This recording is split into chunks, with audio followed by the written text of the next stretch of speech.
La violence s'installe dans les rues de Tbilissi, la capitale géorgienne. Les manifestations contre la décision du gouvernement de suspendre le processus d'intégration européenne, donc acté le 28 novembre, dégénèrent maintenant en bataille de rue entre les forces de l'ordre et les manifestants. Mais non seulement les protestataires ne désarment pas, mais en plus de ça, la contestation s'étend maintenant à d'autres villes du pays. Le Premier ministre avait prévenu il y a quelques semaines qu'une situation de Maïdan n'était pas envisageable en Géorgie, mais on s'en rapproche de plus en plus. Bonjour à tous, c'est Sébastien et bienvenue dans cette vidéo où l'on s'intéresse de très près à l'évolution de la situation en Géorgie, qui est très instable et que la proximité géographique de la Russie rend quasiment inflammable. À Tbilissi, on n'avait pas connu un tel niveau de violence depuis la chute de l'URSS. La révolution des roses de 2003 avait connu quelques épisodes brutaux, mais pas de cette ampleur. Là, ça fait déjà 3 nuits d'affilée que l'on assiste à des batailles rangées entre les forces de l'ordre et les manifestants, avec des scènes de brutalité policière très marquées, comme vous pouvez le voir sur ces images. Les protestataires jusqu'ici, ils se contentent de lancer des projectiles sur les policiers, mais les charges policières et les passages à tabac, elles sont bien du fait des forces de l'ordre. Dans la nuit du 29 au 30 novembre, ce sont 107 manifestants qui ont été arrêtés,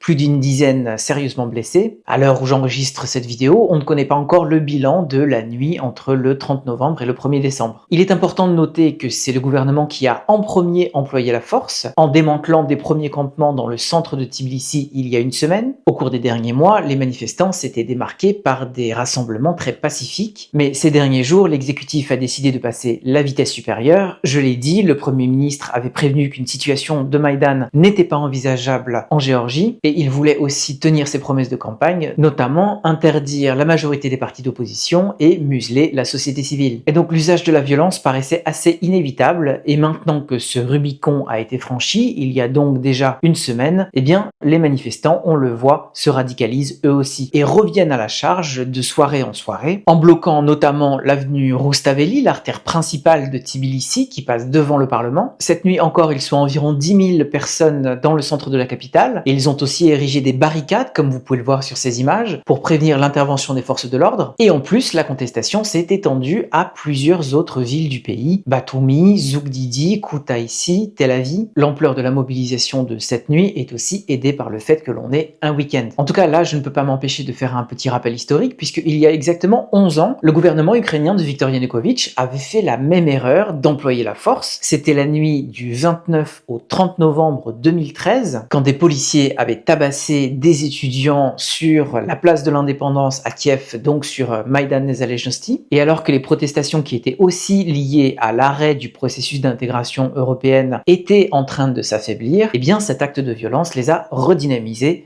Et on sait comment ça s'est terminé. Là donc, pour remettre rapidement dans le contexte, mais on en a déjà beaucoup parlé sur cette chaîne, les protestations sont dirigées contre le parti Le Rêve géorgien, au pouvoir depuis 2012, contrôlé par l'oligarque Bidzina Ivanishvili, qui a des liens intimes avec le système politique russe. Ses opposants l'accusent de dérive autoritaire, d'avoir fraudé aux élections de la fin octobre, et donc tout récemment d'avoir suspendu le processus d'intégration européenne jusqu'en 2028. Et jusqu'en 2028, le gouvernement géorgien a aussi renoncé à toute assistance financière venue de Bruxelles. Je l'avais déjà dit ici, les ambitions de Bidzina Ivanishvili, elles étaient claires depuis déjà de nombreuses années, mais dans le contexte de la guerre russe en Ukraine, eh bien l'oligarque, il a dévoilé son jeu et il a clairement choisi sa rive de la mer Noire, donc côté russe. Et donc en plus des lois précédentes calquées sur le modèle russe, eh bien on pouvait s'attendre assez rapidement à l'interdiction de partis d'opposition, au muselage de la société civile, à la présentation d'excuses par la Géorgie pour la guerre de 2008. Ça, c'est Bidzina Ivanishvili lui-même qui l'avait suggéré il y a quelques semaines. Et ce serait en suivi la reprise des relations diplomatiques entre Tbilissi et Moscou et une intégration renforcée avec la Russie. Mais maintenant, avec l'accélération violente des protestations ces derniers jours, eh bien, ça n'est plus aussi sûr qu'il y a une semaine. La présidente Salomé Zourabichvili, qui est la principale figure de l'opposition actuellement, elle a condamné l'interruption du processus d'intégration européenne en accusant le gouvernement d'avoir déclaré la guerre à son propre peuple, et elle vient d'annoncer aujourd'hui qu'elle ne quittera pas son poste comme il était prévu pour la fin décembre, car elle considère le Parlement issu des élections illégitime, et donc elle refuse que cette assemblée élise son successeur. En plus, Salomé Zourabichvili vient d'annoncer qu'elle a formé un conseil permanent, donc une sorte de comité de salut public, avec les principaux partis d'opposition, pour coordonner leur lutte contre le gouvernement. Ça montre une structuration de l'opposition qui entend bien ne pas pas baisser les bras. L'opposition qui porte la mémoire historique des mobilisations réussies contre l'URSS, donc en 1989-1990, mais aussi contre le régime d'Edouard Shevardnadze, donc en 2003, qui avait donné lieu à la Révolution des Roses. Mais cela étant dit, on est quand même dans un contexte très différent ici, parce que d'une part, le régime de Bidzina Ivanishvili, il a employé la violence très vite et très fort, et donc on peut très vite s'orienter vers un scénario à la Bélarus. J'entends par là la répression des manifestations post-électorales en 2020, mais d'autre part parce que l'armée russe est à une cinquantaine de kilomètres de Tbilissi, en Ossétie du Sud. En plus de ça, on sait que la Russie a infiltré la société, les médias, la politique, les forces de l'ordre, l'armée, depuis déjà de nombreuses années, comme c'était le cas au Bélarus en 2020, et c'est toujours le cas aujourd'hui. On se rappelle qu'en 2013-2014, la Russie avait avancé à visage masqué pour soutenir Viktor Yanukovych sur Maïdan, et ensuite pour annexer la Crimée et pour initier des troubles dans plusieurs régions d'Ukraine. Mais le 24 février 2022, Vladimir Poutine a clairement dévoilé son jeu,